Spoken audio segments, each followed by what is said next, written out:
Docteur Dong, bonjour. Bonjour. Vous êtes fondateur et vous dirigez la Dr Dong Clinique qui est installée à Meyrin, à côté de Meyrin Centre. Parlez-moi un petit peu de vos débuts en Chine. Comment ça a commencé pour vous? Alors, je fais mes études obligatoires dans la Shandong province. Et je fais mes études de médecine à l'Université de Beijing, spécialisée en l'acupuncture médecine chinoise.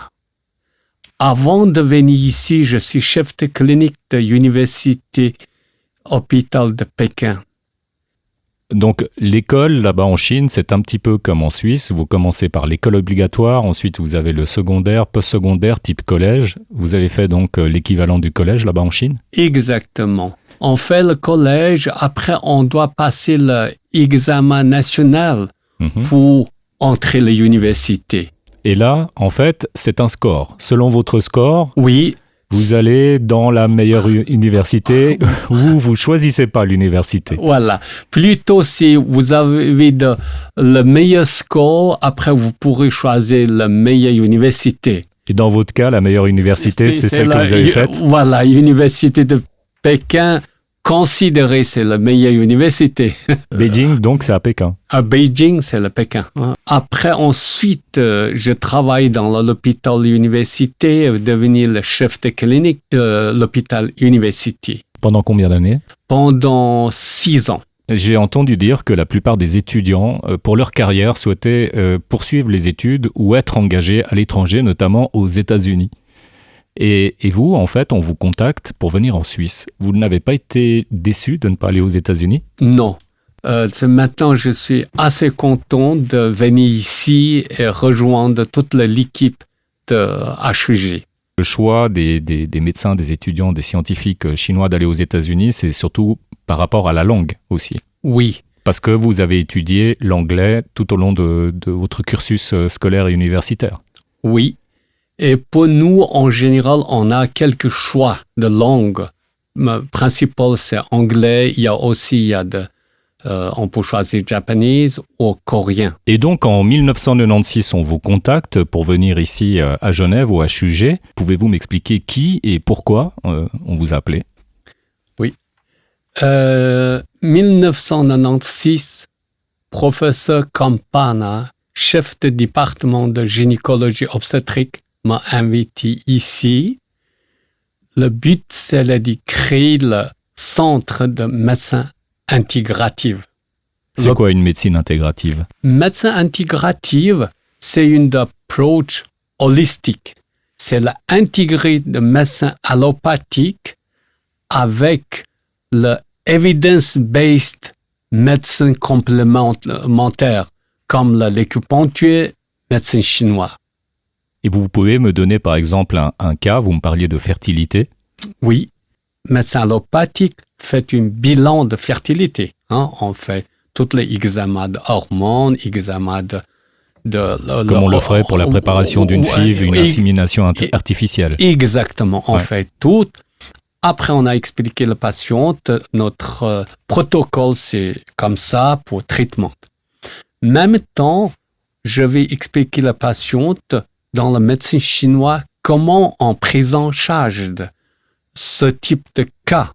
On a intégré les deux, c'est-à-dire médecin allopathique et médecin chinois, essayer d'augmentation notre taux de réussite.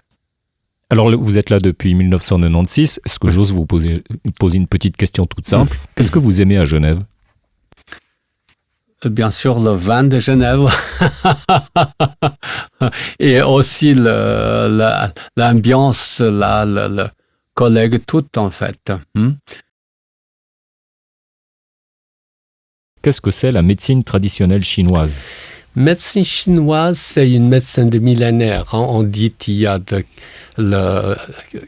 plusieurs mille ans. La médecine chinoise de base, c'est basé dans la médecine, la culture et la philosophie de l'asiatique, notamment la chinoise.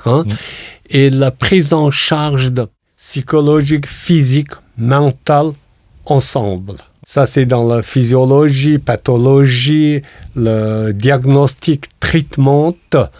On a tout mettre ensemble.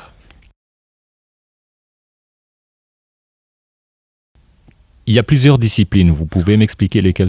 Oui, le médecin chinois de discipline, il y a de l'acupuncture, il y a de phytothérapie, il y a de Tui Na, il y a de Qigong, il y a de diététique.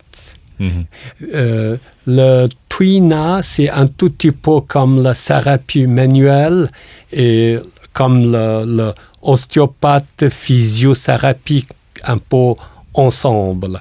Et en tout cas, la base, toujours basée, la médecine chinoise. On a pris en charge beaucoup de seniors pour exemple, toujours, il y a deux parties probantes. Une partie, c'est la douleur d'articulation, comme la douleur. Très souvent, c'est le genou, le dorsal. Ça, c'est une partie. Deuxième partie aussi, c'est très souvent lié avec le mental. C'est-à-dire un peu le mental, un peu moral, un peu baissé, ou le dégénératif mentalement dans le point de vue de état.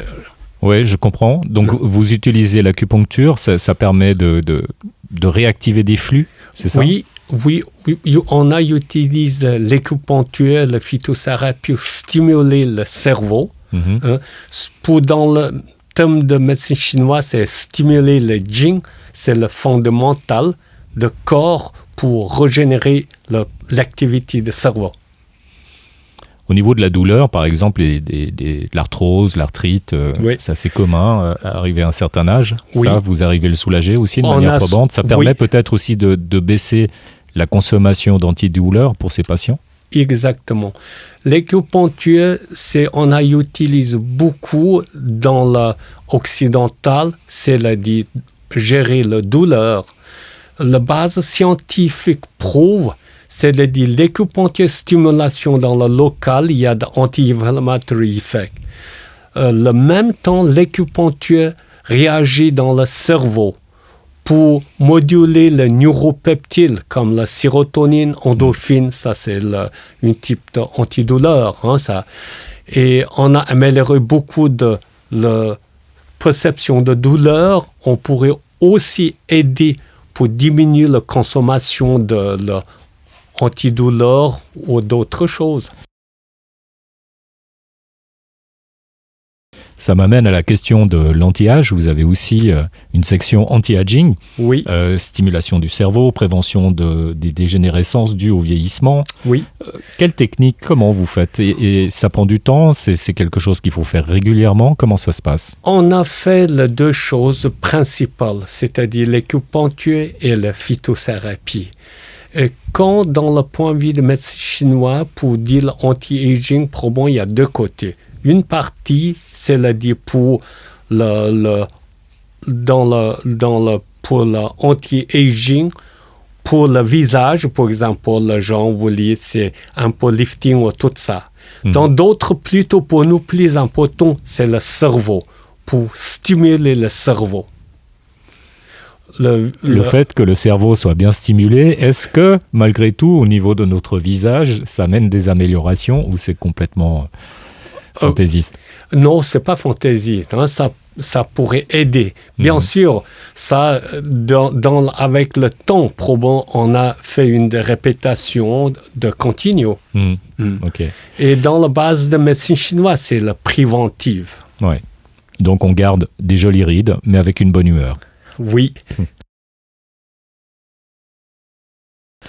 Vous m'aviez parlé de la fertilité. Oui. C'est quel type de cas?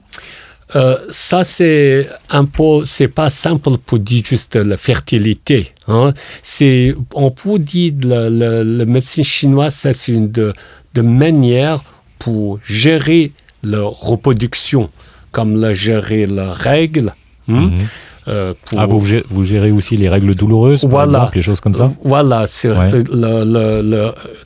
comme la dysménorrhée, c'est la douleur de règles, et aussi comme le syndrome prémenstruel, Hein. C'est aussi, il y a des choses liées avec l'infertilité. Parce que l'infertilité, c'est une question un peu compliquée. Hein. C'est-à-dire les différentes les raisons. Ce qu'on a fait très souvent, c'est de dire si on a déjà fait une de bilan et le dit c'est plutôt fonctionnaire. Si c'est un problème fonctionnel, c'est ça? Oui. L'acupuncture, dans ce cas-là, peut... Pour aider beaucoup. D'accord? C'est parce que ça pourrait comme régler le hypophyse, ovaire, pour être régulier à la règle, pour aider l'ovulation, implantation, tout ça, la procédure.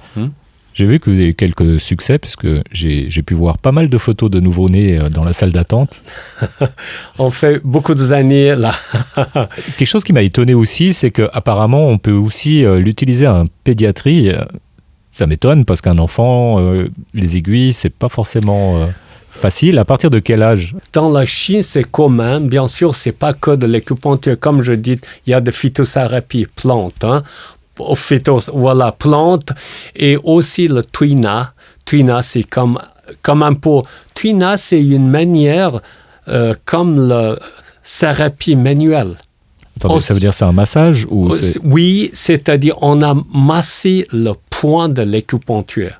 Ça aussi la base de médecine chinoise. Si il y a des cas très spécifiques, on fait beaucoup. C'est comme comme des bedwetting, comme le bébé fait le pipi dans le lait. Hein? Et aussi on fait beaucoup comme pour la digestion, comme pour le problème d'allergie. Ça c'est quelque chose de très courant. Et maintenant, on a aussi fait beaucoup comme la concentration pour les enfants. Ok. Le sport, ça aussi vous traitez? Vous avez des sportifs qui viennent chez vous? On a fait beaucoup en fait. Comme dans notre clinique, on a une de Dr. Fan. Lui, c'est basé avant lui. C'est l'orthopédiste dans la Chine et lui est spécialisé dans la médecine chinoise. Lui fait beaucoup de cas comme ça. On a avec l'acupuncture, avec ventouse, phytothérapie, on a géré beaucoup de problèmes de sportifs. Une partie, on a soutien beaucoup le psychologique, d'accord? C'est le détendre. Deuxième aussi, on fait beaucoup pour récupération, la force. Hein? Après l'entraînement, très souvent, le muscle, tout ça très tendu. Après, on a fait l'acupuncture, ventouse ou tuina. On pourrait laisser l'athlète vite récupérer et faire la meilleure performance. Docteur Dong, ravi de vous avoir rencontré. Merci, c'est notre plaisir. Merci beaucoup.